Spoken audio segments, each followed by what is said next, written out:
ماما زهر مادر کوف پدستن. رایدرش خوب باشه شخمم میزنه برای بلون برف میزنی. ببخشید دکتر بهرام. بابا جانم بابا. یه سوالی ذهنمو خیلی درگیر کرده. خب چطوری هست که تو میتونی سیگار بکشی ولی من نمیتونم؟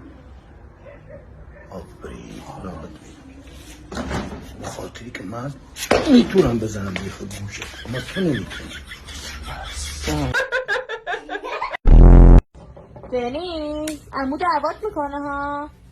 نه عمو گخواده. میشم آرزوت چیه؟ آرزوم اینه مثل آقام میلیاردر شم. مگه آقات میلیاردره؟ آقام هم آرزو داشت. خراب